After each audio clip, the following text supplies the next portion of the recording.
2-3 मिनटं आपण ते चेकअप करू शेअर. नमस्कार.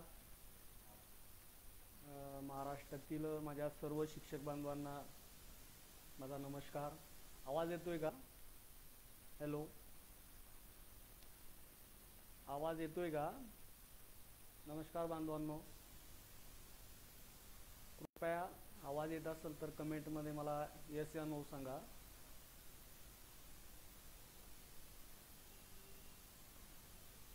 मी आज दुपारीच मगाशी सांगितलं होतं की आज 7 वाजता मी लाईव्ह येतोय आणि काही कारणामुळे मी आज 6 वाजताच लाईव्ह यायचं ठरवलं आहे. आणि त्या संदर्भात एक अर्ध्या तासापूर्वी मी एक पोस्ट टाकली होते की आज 6 वाजता महाराष्ट्रातील जे टप्पा अनुदानावर असतील किंवा टप्प्यावर येणारे असे एकंदरीत 52,276 जे शिक्षक बांधव आहेत यांच्याशी खरं तर मला बोलायचं आहे. यांच्याशी आज मला संवाद साधायचा आहे. गेल्या अनेक दिवसांपासून टप्पावाढ, निधी आणि आंदोलन या सगळ्या गोष्टींमध्ये संभ्रम अवस्थेत असलेल्या माझ्या सर्व शिक्षक बांधवांना मला आज काहीतरी सांगायचं आहे. अगदी मनापासून सांगायचं आहे. तुमच्या मनातले अनेक काही प्रश्न असतील, या सगळ्या गोष्टींसोबत आज आपल्याला हितगुज करायचं, चर्चा करायची. आणि म्हणून माझी महाराष्ट्रातील सर्व शिक्षक बांधवांना जे आता माझ्या लाईव्हला जॉईन झाले असतील त्यांना माझी हात जोडून विनंती आहे की कृपया आपण हे जे काही लाईव्ह सेशन आहे हे जास्तीत जास्त आपल्या ग्रुपवर शेअर करा, जेणेकरून मला जे बोलायचं आहे हे आपल्या सर्व 52,000 शिक्षकांपर्यंत तर जाईलच, पण याचबरोबर महाराष्ट्र सरकारपर्यंत, महाराष्ट्राच्या सर्व मंत्र्यांपर्यंत सुद्धा हा लाईव्ह गेला पाहिजे. की या राज्यातला एक शिक्षक पोटतिडकीने आपल्याला काहीतरी सांगू पाहतोय, हे आजच्या लाईव्हमधून मला सर्वांनाच आवाहन करायचं आहे. मग आपले सर्व सन्माननीय शिक्षक आमदार असतील किंवा सर्व शिक्षक असतील. म्हणून माझी सर्वप्रथम आपल्या विषयाला सुरुवात करण्यापूर्वी जे कोणी लाईव्ह आले असतील, लाईव्हला जॉईन झाले असतील, त्या सर्व शिक्षक बांधवांना माझी विनंती आहे की आपण हा जो काही लाईव्ह आहे आपल्या जास्तीत जास्त व्हॉट्सअप ग्रुपवर आणि फेसबुकचे जे काही तुमच्याकडे ग्रुप असतील त्या सर्व ग्रुपला शेअर करा. सामाजिक असतील, शैक्षणिक असतील, ज्या ज्या क्षेत्रातील तुमचे ग्रुप असतील त्या ग्रुपला आपला हा लाईव्ह जास्तीत जास्त शेअर करा, ही आपल्या सर्वांना विनंती करतोय. अतिशय एक महत्त्वाचा आणि ज्वलंत असा विषय घेऊन सनी जो तुम्हा आम्हा शिक्षकांचा अतिशय जिव्हाळ्याचा असलेला टप्पा अनुदान वाढ, आणि त्यासाठी गेले 2 अधिवेशन झाले, त्याच्यामध्ये आपल्याला निधी मिळाला नाही. याही अधिवेशनामध्ये पुरवण्या मागण्या सादर झाल्या, पण पुढचं काय होणार असे अनेक प्रश्न तुमच्या मनामध्ये जे घर करून आहेत, मनामध्ये त्या ठिकाणी तुम्हाला त्या संदर्भात अनेक प्रश्न पडतायत. त्या प्रश्नाला घेऊन सनी आणि त्या संदर्भात चर्चा करायला खरं तर आज मी लाईव्ह आलोय. ही परिस्थिती आपल्यावर का आली, काय येते, या सगळ्याच गोष्टी आज मी या ठिकाणी आपणा सर्वांसमोर सांगणार आहे. तत्पूर्वी आपण हे लाईव्ह सेशन जास्तीत जास्त आपल्या सर्व शिक्षक बांधवांपर्यंत, विशेषतः जे घरकोंबडे आहे, जे कधीच घराच्या बाहेर पडले नाही, ज्यांनी कधीच आपल्या बायकोचा पदर सोडला नाही, जे फक्त घरात बसून आपल्या व्हॉट्सअपवर घरी बसून उठावरून शेळ्या राखतात आणि घरी बसूनच आपल्याला त्या ठिकाणी ते सल्ले देतात, या सर्व बांधवांपर्यंत खास करून हा आजचा लाईव्ह गेला पाहिजे, हा व्हिडिओ गेला पाहिजे. आणि म्हणून आपण हा व्हिडिओ आपण सर्वांनी जास्तीत जास्त शेअर करावा अशी मी आपणा सर्वांना विनंती करतोय. किती झाले? आतापर्यंत जवळपास 80 बांधवांपर्यंत हा लाईव्ह पोहोचला आहे. 80 बांधव जॉईन झाले आहेत. माझी पुन्हा एकदा विनंती आहे सर्व 80 बांधवांना की आपण सर्वांनी एकदा हा जो फेसबुक लाईव्ह आहे हा शेअर करा, आपल्याकडे असलेल्या ग्रुपवर सुद्धा शेअर करा आणि आपल्या सर्व बांधवांना जॉईन होण्यासाठी विनंती करा. मी आता विषयाला सुरुवात करत आहेत. आपले 80 बांधव लाईव्ह झालेत. तुमच्या मनामध्ये जर काही प्रश्न असतील तर निश्चित कमेंटमध्ये सांगा. त्या प्रश्नाला सुद्धा मी उत्तर देण्याचा प्रयत्न करील. अगदी थोडक्यामध्ये आणि महत्त्वाचे काही विषय घेऊन मी तुमच्या समोर येतोय. बांधवांनो, 14 ऑक्टोबर 2024ला आम्हा सर्वांच्या सहकार्याने, एकजुटीने, एका ताकदीने शिक्षक समन्वय संघाच्या या व्यासपीठावर आपण सर्वजण एकत्र जमलो आणि आपल्या सर्वांच्या रेटाने 14 ऑक्टोबर 2024चा शासन आदेश सन्माननीय तत्कालीन शिक्षण मंत्री आदरणीय दीपकजी केसरकर साहेब आणि तत्कालीन मुख्यमंत्री आदरणीय एकनाथरावजी शिंदे साहेब व तत्कालीन जे काही उपमुख्यमंत्री असतील देवेंद्रजी फडणवीस साहेब, अर्थमंत्री आदरणीय अजितदादा पवार साहेब, या सर्वांच्या सहमतीने हा 14 ऑक्टोबर 2024चा शासन आदेश पारित झाला होता। हा शासन आदेश करून घेण्यासाठी 10 ऑक्टोबर 2024ला त्या संदर्भात कॅबिनेट बैठक झाली।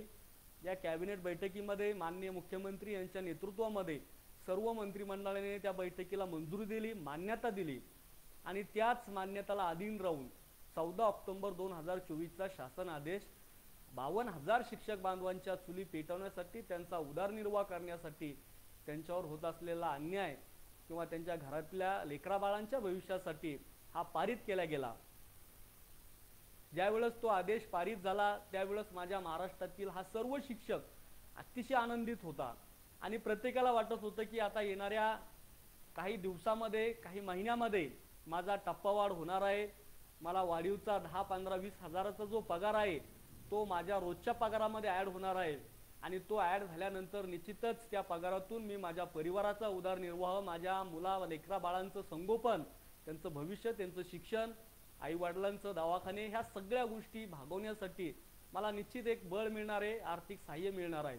हा एक आनंद प्रत्येकाच्या घरामध्ये होता, प्रत्येकाच्या मनामध्ये होता, प्रत्येकाच्या डोळ्यात आम्ही बघितला, आम्हाला दिसत होता। पण बांधवांनो, या सर्व आनंदावर कुठंतरी विरजन होताना आम्हाला दिसलंय। आज जवळपास 14 ऑक्टोबर पासून 2 अधिवेशन संपले। एक 14 ऑक्टोबरच्या शासन आदेशानंतर निवडणुका झाल्या, त्यानंतर पहिलंच सरकारचं अधिवेशन जे हिवाळी अधिवेशन नागपूर येथे झालं, त्या ठिकाणी मंत्रिमंडळ पूर्णतः स्थापित नसल्या कारणाने त्या ठिकाणी कदाचित निधी मिळू शकला नसेल, हा आम्ही आमच्या स्वतःच्या मनाचा समझोता करून घेतला। खरं तर असं आम्हाला कुणी सांगितलं नाही का मिळाला नाही, का निधी उपलब्ध होऊ शकला नाही, पण आमचा शिक्षक हा खूप हुशार आहे आणि त्यांनी स्वतःच्याच मनाचा एक समझोता केला की बजेट आपल्याला मंत्रिमंडळ स्थापित नव्हतं, खात्याला मंत्री नव्हता, 3च मंत्र्यांनी काहीतरी शपथ घेतलेली होती आणि त्या अनुषंगाने आपल्याला आता येणाऱ्या अधिवेशनामध्ये बजेट मिळून जाईल, असा एक मानस आम्ही या प्रत्येकाने त्या ठिकाणी ठेवला आणि कदाचित ते अधिवेशन त्या ठिकाणी आम्हाला काहीच नाही मिळाल्यामुळे पुढच्या अधिवेशनाची आम्ही वाट बघितली। त्यानंतर पावसाळी अधिवेशन मुंबई या ठिकाणी झालं। पावसाळी अधिवेशनामध्ये सुद्धा EPCच्या बैठकीमध्ये बजेटला आपल्याला मान्यता मिळाली, अशा वावग्या उठवल्या गेल्या, सांगितलं गेलं की झालं। आम्ही घरी बसून अतिशय आनंदाने ह्या सगळ्या गोष्टी व्हॉट्सअपवर बघत होतो, पाहत होतो। पण बांधवांनो, याच्या विपरीत ज्यावेळेस प्रत्यक्षात पुरवण्या मागण्या सादर झाल्या, पुरवण्या मागण्यामध्ये आलेले आकडे हे अतिशय चुकीचे होते। चुकीचे म्हणजे आपल्याला जे काही अपेक्षित होते ते दिसले नाही आणि त्यामध्ये सुद्धा अतिशय निराशाजनक त्या अधिवेशनामध्ये आम्हाला सामोर जावं लागलं। त्याही अधिवेशनामध्ये तुमच्या आमच्या तोंडाला पानं पुसण्याचं काम त्याही अधिवेशनामध्ये त्या ठिकाणी सरकारच्या वतीने केलं गेलं। त्याही वेळेस काही लोकांकडून समाधान केलं गेलं की चला असं नाही, असं झालं असेल, काही कारणं होते, लाडकी बहीण होती, अनेक सरकारच्या योजना होत्या, त्या योजनेच्या पूर्ततेसाठी कुठंतरी आपल्याला मागं ठेवलं गेलं असेल, पण येणाऱ्या अधिवेशनात तरी आता आपल्याला ते न्याय देतील आणि त्याच अनुषंगाने येणारा जे काही अधिवेशन 30 जून पासून जे आता अधिवेशन सुरू झालं आहे, आज अधिवेशनाचा मला वाटतं 3रा दिवस आहे आणि या 3ऱ्या दिवसाचे अधिवेशन सुरू असताना या अधिवेशनाची जी चाहूल लागली होती 30 जून पासून अधिवेशन सुरू होणार आहे। आम्हाला सगळ्या शिक्षक समन्वय संघाचे जे समन्वयक आहे हे काम करत असताना सगळ्यांनी ठरवलं होतं की आता या वेळेला अतिशय सतर्कपणे आपण या सगळ्या गोष्टीला सामोरं जायचं, कारण या वेळेला आता कुठलाही धोका नको, ही सगळी अपेक्षा सगळ्यांनी निश्चित मनामध्ये केली होती आणि त्या अनुषंगाने 5 जून पासून महाराष्ट्र राज्य विनामूल्य शाळा कृती समितीचे खंडेराव जगदाळे सर असतील यांनी त्या ठिकाणी आंदोलनाची घोषणा केली, आंदोलन सुरू केलं। त्यानंतर शिक्षक समन्वय संघालाही वाटलं की आंदोलन अतिशय ताकदीनं असलं पाहिजे, एकोपानं असलं पाहिजे, म्हणून त्यांनी सुद्धा 18 जून पासून आंदोलन उभं करण्याची त्या ठिकाणी रणनीती ठरवली आणि ते 18 जूनपासून सुरू होणारं आंदोलन हे 18 तारखेपासून सुरू होणार होतं. त्यापूर्वी 5 जूनपासून आंदोलन सुरू झालं होतं. 5 जूनपासून ज्यावेळेस आंदोलन सुरू झालं बांधवांनो, आंदोलन कुणाचं होतं किंवा कुठल्या बॅनरचं होतं हे बॅनर महत्त्वाचं नसतं, तर आंदोलनावर त्या बॅनरवर असणारा जो प्रश्न आहे, ज्या प्रश्नामध्ये तुम्हा आम्हा सगळ्यांच्या पोटतिडकीचा जो जिव्हाळ्याचा प्रश्न आहे तो सुटणार होता. हा प्रश्न खरं तर आम्ही तुम्ही सर्वांनी बघायला हवा होता, पण त्या काळामध्ये तो बघितला गेला नाही. आणि त्या काळामध्ये त्या आंदोलनाला जी धगधग त्या ठिकाणी वाढायला पाहिजे होती, जी आग खरं तर प्रत्येकाची पेटायला पाहिजे होती, पण ती पेटली नाही. कारण 5 जूनपासून सुट्ट्या होत्या. जवळपास 15 जूनपासून महाराष्ट्रातल्या विदर्भ वळातल्या शाळा उघडणार होत्या आणि विदर्भातल्या शाळा या 23 जूनला त्या ठिकाणी उघडल्या. पण तरीसुद्धा आपल्या सर्व शिक्षक बांधवांनी त्या आंदोलनाकडे पाठ फिरवण्याचं काम केलं. जी ताकद, जे बळ त्या ठिकाणी आंदोलनाला मिळायला पाहिजे होतं ते त्या ठिकाणी पूर्णतः मिळालं नाही. त्याचा परिणाम असा झाला बांधवांनो, त्या ठिकाणी 15 जूनपर्यंत हे आंदोलन रेटत गेलं. 16, 17, 18 जूनला समन्वय संघाचं आंदोलन त्या ठिकाणी सुरू झालं. आणि समन्वय संघाचं आंदोलन सुरू झाल्यानंतर सुद्धा ज्या ताकदीने, ज्या अपेक्षेनं तुम्ही सर्वांनी त्या आंदोलनात सहभागी व्हायला हवं होतं, तो सहभाग मात्र त्या ठिकाणी आम्हाला दिसला नाही. अतिशय बोटावर मोजणे इतके तुम्ही सगळे शिक्षक बांधव त्या ठिकाणी जे नेहमी येतात, नेहमी आंदोलनामध्ये आवाज दिला की सहभागी होतात, असेच तळमळीचे ते मावळे म्हणील, हेच तळमळीचे मावळे मिळेल त्या साधनाने कशाची तमा न बाळगता ऊन वारा पाऊस या सगळ्या गोष्टीचा कुठलाही विचार न करता मुंबईला त्या ठिकाणी आंदोलन लावलंय आपल्या प्रश्नासाठी आहे. आणि त्यासाठी ते प्रामाणिकपणे त्या ठिकाणी लढत होते. आता खंत या गोष्टीची वाटते, माझ्याकडे काही अधिकृत आकडे आहेत. प्राथमिक, राज्यामध्ये प्राथमिक असणाऱ्या तुम्हाला काही शाळा सांगतो बांधवांनो, जवळपास 8,820 शाळा आहे आणि 3,513 तुकड्या आहे. ह्या प्राथमिकच्या आहे. याच्यावर काम करणारे 8,602 शिक्षक आहेत फक्त प्राथमिक, जे 20, 40, 60% पगार आज रोजी त्यांच्या घरामध्ये जातो. अशा शिक्षकांची संख्या ही 8,602 आहे, खूप मोठी आहे. त्यानंतर माध्यमिक शाळा, ज्या शाळांची संख्या आहे 1984 आणि ज्याच्या तुकड्या आहे 2380, या दोन्हीवर जर काम करणाऱ्या शिक्षकांचा आकडा जर बघायचा असेल तर तो अतिशय खूप मोठा आहे. 24,028 शिक्षक जे आज रोजी ज्यांच्या घरामध्ये 20, 40, 60% येते, असा 24,000चा एक माध्यमिकचा समूह आहे. त्यानंतर जे उच्च माध्यमिक आहे, जे ज्युनियर कॉलेजचे बांधव आहेत, जे 40%वर आज रोजी काम करतात, काही 20% असतील, काही 40% असतील, या शिक्षकांच्या शाळांची संख्या आहे ज्युनियर कॉलेजची 3,040 आणि तुकड्यांची संख्या आहे 3,043 आणि याच्यावर काम करणारे 16,932 हा अधिकृत आकडा. शासन आदेशामध्ये जे आकडे आम्हाला त्या ठिकाणी दिले गेले तेच आकडे मी तुमच्या समोर सांगतोय. म्हणजे 16,932 हे ज्युनियर कॉलेजचे बांधव आहेत, जे आज 20 किंवा 40% आज टप्पा त्या ठिकाणी घेत आहेत. आणि असे एकंदरीत सगळे शिक्षकांची संख्या जर बघितली, जे आज रोजी 20 आणि 40, 60 अशा टप्प्यावर वेगवेगळ्या टप्प्यावर काम करत आहे, ज्यांच्या घरामध्ये तो पगार येतोय, यांची संख्या 49,562 आहे. हा आकडा फार लहान नाही बांधवांनो. 49,562 शिक्षक बांधव जे आज रोजी बाधित झालेले आहेत, जे आज रोजी टप्पा अनुदानाच्या प्रतीक्षेत आहेत, ज्या सगळ्या शिक्षकांच्या घरामध्ये महिन्याला 15 ते 20,000 ही प्रत्येक महिन्याला इथून पुढे कायमस्वरूपीची वाढ होणारी आहे.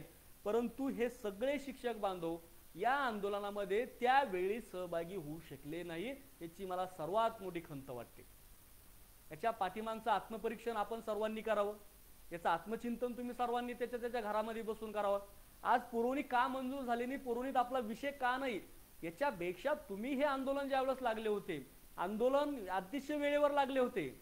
आंदोलन लावताना लावणाऱ्या आयोजकांमध्ये याच्यामध्ये मी कुणालाही दोष देणार नाही. 5 जूनपासून लागलेलं आंदोलन असो का 18 जूनपासून लागलेलं समन्वय संघाचं आंदोलन असो, आंदोलन हे वेळेवरच होतं. बरं, त्याच्यामध्ये काहींना असं वाटलं होतं की बाबा 2 आंदोलन आहे, मग आम्ही कुठं बसावं, एकच कुठला तरी झेंडा हातात घ्यायला पाहिजेत, एकच बॅनर असावं. मग आम्ही त्या ठिकाणी सगळे समन्वयक एकत्र बसलो. त्या ठिकाणी समन्वय संघाचे आपले समन्वयक असतील, महाराष्ट्र राज्य कृती समितीचे पदाधिकारी असतील, जगदाळे सर आणि इतर त्यांचे सर्व पदाधिकारी, या सगळ्यांची समजूत घालून आपण दोन्ही आंदोलन एकत्र केले. मग दोन्ही आंदोलन ज्यावेळेस आपण एकत्र करतोय मला वाटतं 19-20 तारखेला आपण दोन्ही 21-22 तारखेला दोन्ही आंदोलन एकत्र केले.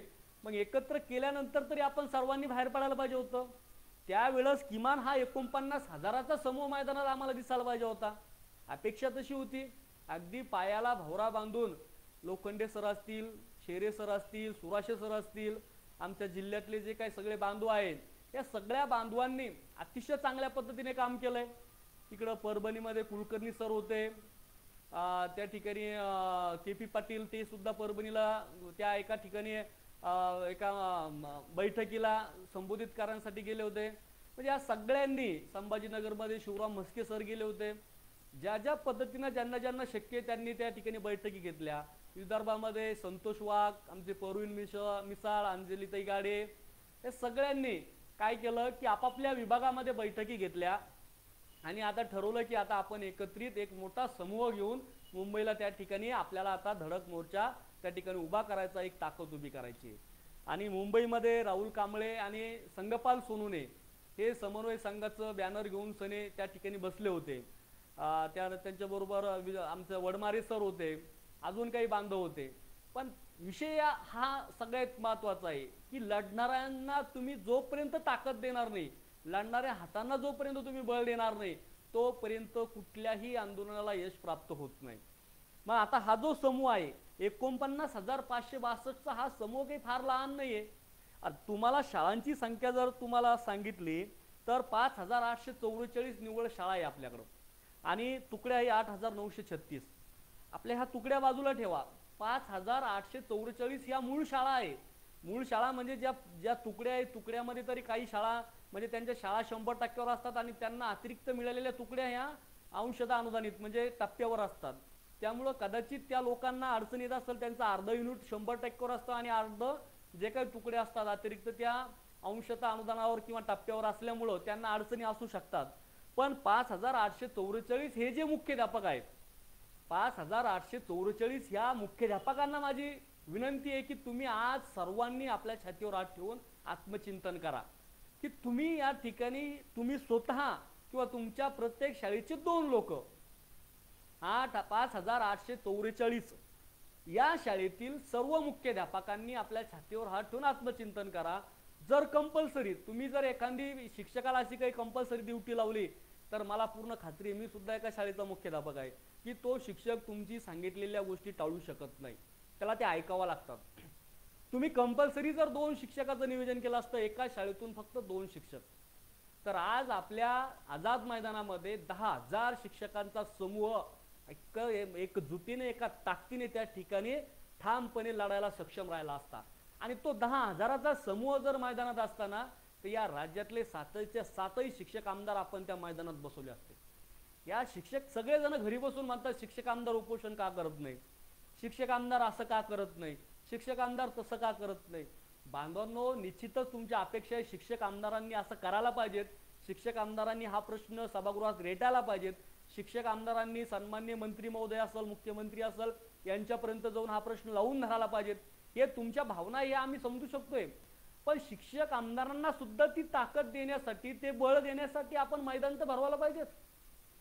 अहो, एक अपक्ष आमदार ज्या वेळेस काही 17-18 मागण्या घेऊन सनी विदर्भाच्या अमरावतीच्या एका गावामध्ये, मोजरी का काय नाव आहे त्या गावाचं, त्या गावामध्ये, खेडे गावामध्ये तिथं आंदोलन करतोय, उपोषण करतोय, राज्याचं लक्ष त्या ठिकाणी वेधलं जातं, एक मोठं जन आंदोलन तयार होतं आणि सरकार त्यांच्या 17च्या 17 मागण्या मान्य करतं. ज्याच्यातल्या काही मागण्या अतिशय क्रिटिकल आहेत. कर्जमाफीची मागणी ही खूप मोठी, एक मोठा निधी त्यासाठी लागणार आहे, खूप मोठी क्रिटिकल आहे, त्यावर समिती नेमून वगैरे ते निर्णय घेणार, आपल्याला त्या खोलात जायचं नाही. पण जर एवढ्या मोठ्या मागण्या जर सरकार मान्य करू शकतं एका माजी आमदारांच्या उपोषणावर, मग आपले 7 आमदार आपण एक दिवस जर उपोषणाला बसवले तर आपला विषय हा सडदिशी निघणार आहे. थोडक्यात आहे, फार काही त्याला जास्त खर्च नाहीये, फार तर 700-800 कोटीचा विषय आहे आणि हा 700-800 कोटी निर्णय घेण्यासाठी सरकारला फारसं अडचण नाहीये. एका मिनिटामध्ये, काही सेकंदामध्ये हा निर्णय होऊ शकतो. फक्त त्यासाठी मैदान भरवणं गरजेचं आहे, मैदानामध्ये तुम्ही सर्वांनी येणं गरजेचं आहे. पण तुमच्या प्रत्येकामध्ये जी उदासीनता निर्माण झाली, तुमच्या प्रत्येकामध्ये जो निरागसता, जी काही उदासीनता किंवा जे काही तुम्ही आंदोलनाकडे बघण्याची जी पाठ फिरवली ना, हे सगळ्यात मूळ कारण आहे. असं कोणीतरी म्हणतंय की आता आपण जे टप्पावाढीपासून वंचित राहिलो याला सरकार जबाबदार आहे किंवा शिक्षक आमदार जबाबदार आहे किंवा आणखीन कोणी जबाबदार आहे, पण मी याला आपले घरी बसणारे सगळे शिक्षक याला जबाबदार आहे. आणि आपल्या टप्प्याच्या वाट्यावर येणारे घरी बसणारे हेच शिक्षकच खरे विलन आहे, हा माझा प्रत्यक्ष आरोप आहे. कारण तुम्ही जर घरी बसणार नसाल, तुम्ही जर घरातून बाहेर पडला, तुम्ही जर ताकदीने लढला, तर कुणाच्या मध्ये धमक नाही, कुणात हिंमत नाही आपला टप्पा वाढवण्याची. काही गरज नाही आपल्याला शिक्षक आमदारांची, काही गरज नाही कुणाची. शिक्षक आमदार आपल्यासाठी लढले का न लढले का काही अपेक्षा ठेवू नका. तुम्ही तुमच्या मनगटामध्ये ही धमक तयार करा, तुम्ही तुमच्या मनगटामध्ये ही ताकद तयार करा की मी माझी लढाई आहे, माझ्या हक्काची आहे, मला लढायची, मी ती लढणार आणि मिळवणारच. ही संयमता, ही ताकद, हा विश्वास जोपर्यंत तुमच्या मनगटामध्ये तयार होत नाही ना, तोपर्यंत आपल्याला हे अनुदान मिळणार नाही, हा टप्पा मिळणार नाही. अरे 2 अधिवेशन संपले गेले, असेच तुमच्या तोंडाला पानं पुसले आणि तुम्ही शांत मुंगळून गप्प बसला आहात बांधवांनो.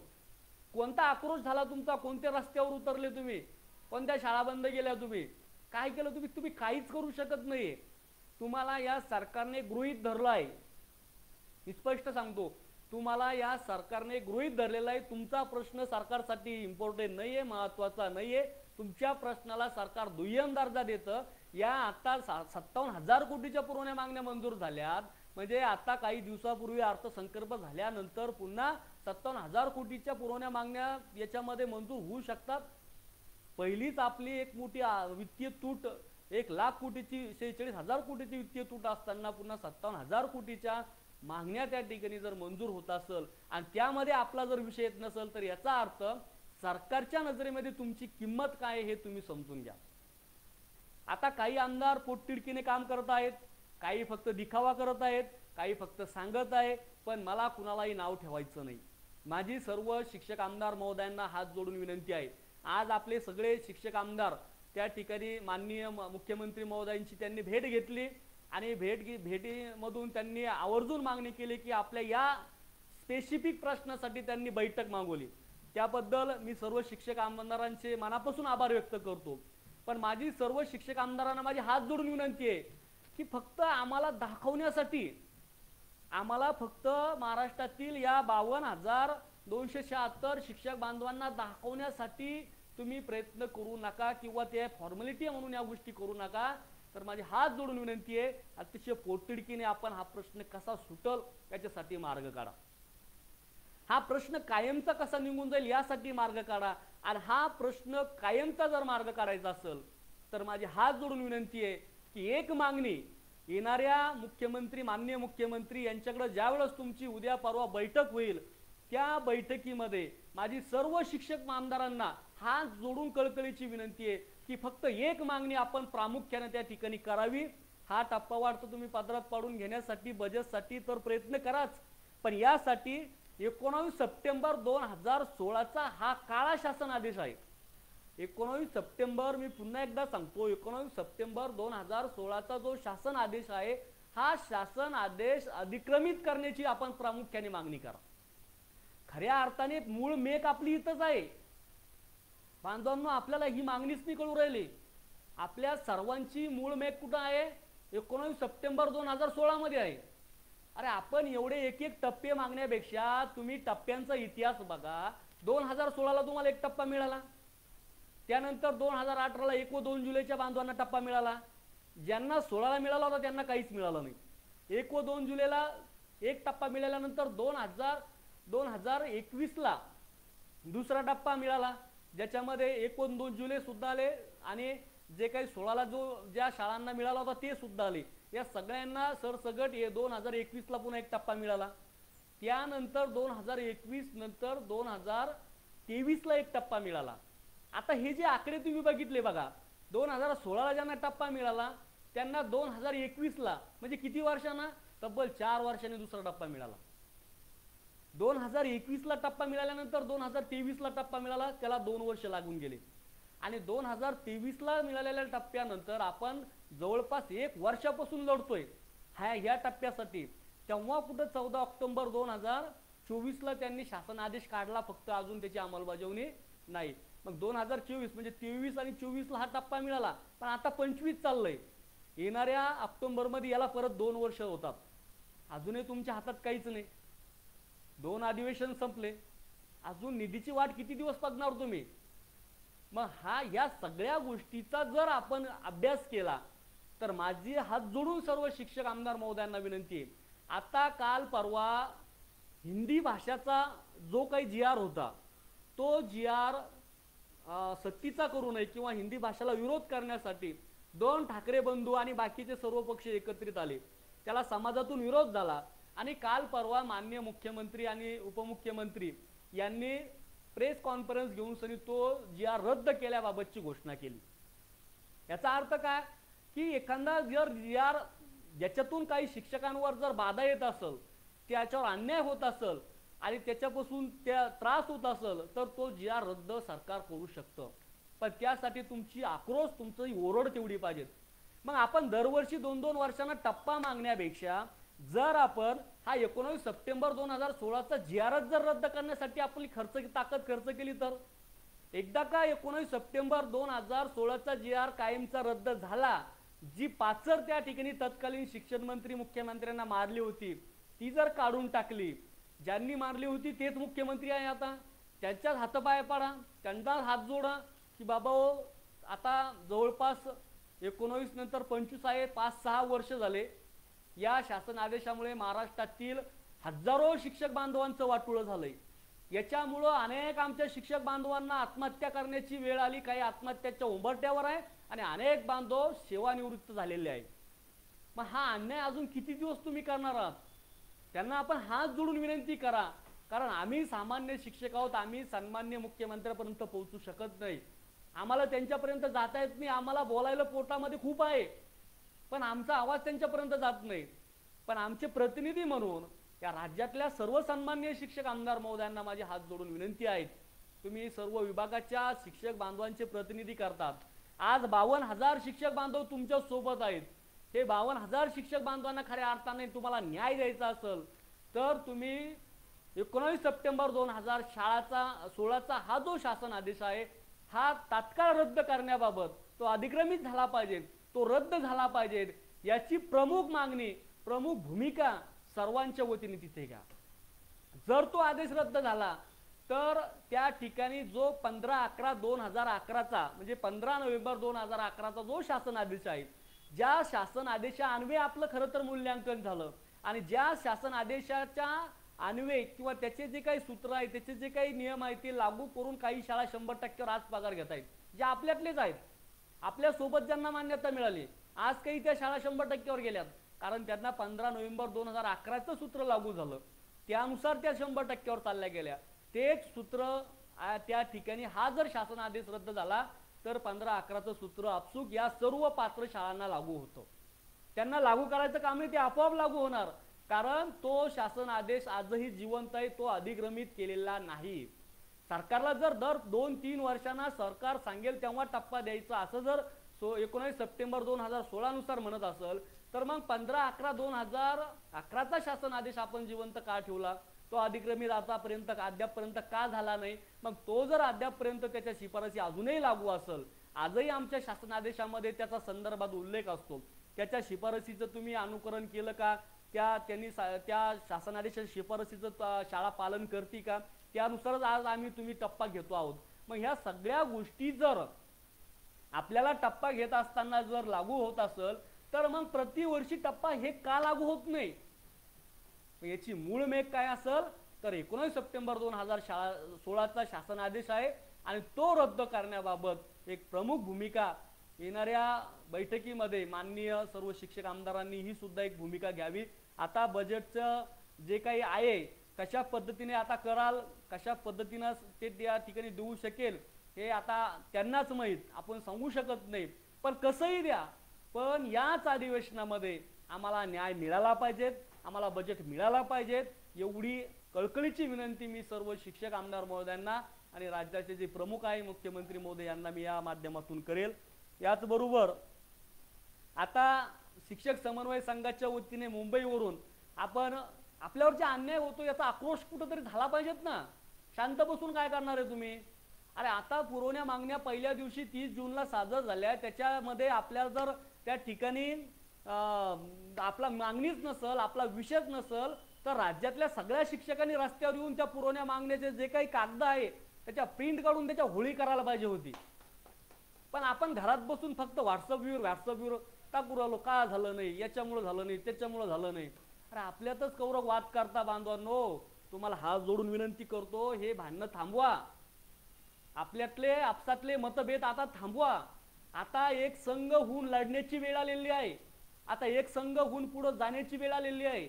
आणि तुम्ही जोपर्यंत आपसातले मतभेद बाजूला ठेवून एक संघ होणार नाही ना, तर या राज्यातल्या गोर गरीब 65,000 बांधवांचं नुकसान होणार आहे. बांधवांनो, माझी सर्व समन्वयकांना विनंती आहे, कोण नेतृत्व करतं, कोण काय करतं, कोणाला मोठेपणा मिळतो हा महत्वाचा विषय नाहीये. कोण बॅनर लावतं, बॅनरवर काय आहे, कोणतं नाव याच्याशी आपल्याला घेणं देणं नाहीये. आपल्याला फक्त प्रश्नाशी घेणं देणं आहे. आता पोटाची भाकर जर पोटात आली ना, तर सगळं काही व्यवस्थित चालतं. बांधवांनो, सगळं सोंग करता येतं, पण पैशाचं सोंग करता येत नाही. म्हणून माझी हात जोडून विनंती आहे की आता तरी जागरूक व्हा. आणि सगळ्या मुख्याध्यापकांना हे जे काही 5,844 ते 100% काही मुख्याध्यापक असतात आणि त्यांच्या तुकड्या अंशतः अनुदानित असेल त्यांना सोडून द्या, चल जाऊ द्या. पण ह्या 5,844 शिक्षकांना माझी हात जोडून विनंती आहे, जो बंद आपण पुकारला ना आता 8 आणि 9 तारखेला, या बंद मध्ये तुम्ही 100% सहभागी झाले पाहिजेत. राज्यातली एकही शाळा जी पूर्णतः अंशतः अनुदानित आहेत ती उघडी असायला नकोय. आणि ह्या सगळ्या शाळा बंद करून तुम्ही 2 दिवसापूर्वीच निवेदन करा. तुमच्या पालकांना समजून सांगा, तुमच्या विद्यार्थ्यांना समजून सांगा की 2 दिवस अशा अशा पद्धतीमुळे शाळा बंद राहणार आहे.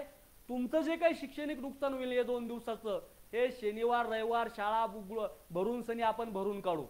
ही दानत खरं तर आपल्यामध्ये आहे. अरे उपाशी पोटी 10-10, 15-15 वर्ष काम करणारे आपण आहोत. ते 2 दिवस सुद्धा आपण अतिरिक्त काम केल्याने आपल्याला काही फरक पडणार नाही. आपण शनिवार रविवार शाळा भरू, हे 2 दिवस भरून काढू. पण अधिकृत सरकारकडे आकडा जाऊ द्या की राज्यातल्या 5,844 शाळा ज्या अंशतः अनुदानित होत्या आणि या शाळांमध्ये शिकणारे हजारो विद्यार्थी, काय लाखो विद्यार्थी असतील, हे सगळे 2 दिवस शिक्षणापासून वंचित राहिले. आणि याला जबाबदार सरकार आहे. याला जबाबदार कोण आहे? आपण का त्या ठिकाणी शाळा बंद ठेवतो आहोत? अरे तुम्ही आमचा हक्कच जर आम्हाला देत नसल, आमच्यावर जर तुम्ही वारंवार अन्यायच करत असल, तर मग आम्ही लढायचंच नाही का? आम्ही त्या विरुद्ध आवाजच उठवायचा नाही का? का आम्ही फक्त मुंग गिळून तुमचे मार खात बसायचा? आता ही वेळ गेलेली आहे बांधवांनो. आता रडायचं नाही, आता लढायचं. आता रडायचं नाही, आता लढायची वेळ आलेली आहे. कारण परिस्थिती खूप अवघड आहे, खूप बिकट आहे, खूप अवघड आहे. तुम्हाला वाटन की घरातून होतंय तो जातोय म्हणून मग आपलं काम होईल, या भरोशावर तुम्ही राहू नका. तुम्हाला सगळ्याला एकजुटीनं एक संघ होऊन लढायचंय. तुमचे जे काही तुमच्या परिचयाचे तुमचे सगळे शिक्षक बांधव एकमेकांना तुम्ही फोन करा, एकमेकांमध्ये असलेली मरगळ तुम्ही काढा. माझ्यामध्ये मध्यंतरीच्या काळात मरगळ आली, मी त्याबद्दल दिलगिरी व्यक्त करतोय. माझ्यामध्ये सुद्धा मी खरं तर या सगळ्या प्रक्रियेतून निवृत्त होणार होतो, कारण थकलो होतो मी. आता लोकांना आव्हान करू करू, लोकांना चला म्हणून मला खरंच कंटाळा आला होता. माझ्या घरची परिस्थिती मला माहीत आहे, अतिशय अडचणी आहे माझ्या समोर. पण मी आता या सगळ्या तुमच्या लाईव्ह सांगू शकत नाही. पण तरी सुद्धा अनेक बांधवांचे व्हॉट्सअपला मेसेज येतात, फोन येतात, त्यांच्या त्या विनवण्या आणि त्यांनी त्या सांगितलेल्या काही गोष्टी पाहवल्या जात नाही. म्हणून कुठंतरी हे जे रक्त आहे ना, हे शांत बसू शकत नाही माझं. कारण ते जन्मताच आम्हाला किडा आहे लढण्याचा, आणि त्यामुळे आम्ही शांत राहू शकत नाही. अन्याय झाला म्हणजे आपोआपच पेटून उठतोय. आणि त्यामुळं ठरवलं की नाही, पुन्हा एकदा आता उठायचं लढायचं. म्हणून बांधवांनो, माझी सर्वांना विनंती आहे, जे राज्यातल्या ज्या 5,844 ज्या शाळा आहेत, ज्या पूर्णतः 1ली ते 8वी असेल, 8वी ते 5वी ते 10वी असतील, ज्या काय असेल मान्यता तुमच्या, या सगळ्या शाळांना विनंती आहे, मुख्याध्यापकांना विनंती आहे की 2 दिवस 8-9 तारखेला 100% बंदची हक्क तुम्ही द्या. तुम्ही स्वतः आपल्या स्वयंप्रेरणेने शाळा बंद करा. संस्थेची अडचण असेल तर संस्थेला समजावून सांगा. हे जे शिक्षण नुकसान होणार आहे ते आम्ही आमच्या सुट्टीच्या दिवसात भरून काढू, ही विनवणी त्यांना करा. पण हे 2 दिवस शाळा बंद करायच्या आणि घरी बसायचं नाहीये. चला शाळा बंद केले म्हणजे चालले, कोणी सासरवाडीला, कोणी कुठं, कोणी पिक्चर बघायला, कोणी शॉपिंगला. हे धंदे बंद करा. हे 2 दिवस जर तुम्ही शाळा बंद केल्या ना, या सगळ्याच्या सगळ्यांनी मुंबई निघायचं, नाही घरी थांबायचं नाही.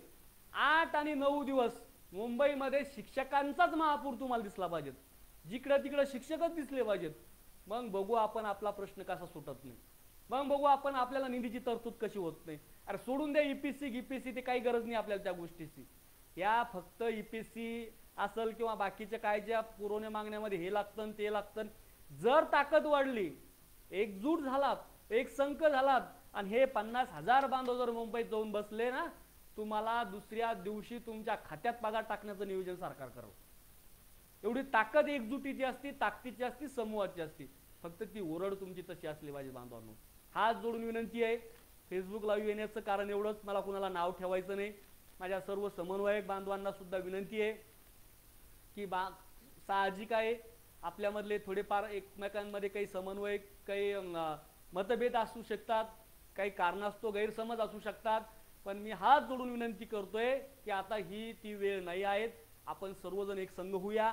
सध्या शिक्षक समन्वय संघाच्या बॅनरमध्ये खंडेराव जगदाळे सर, रहाटे काका आणि काही टीम, इतकेच मोजके लोक तिथं त्या बॅनर खाली बसलेले.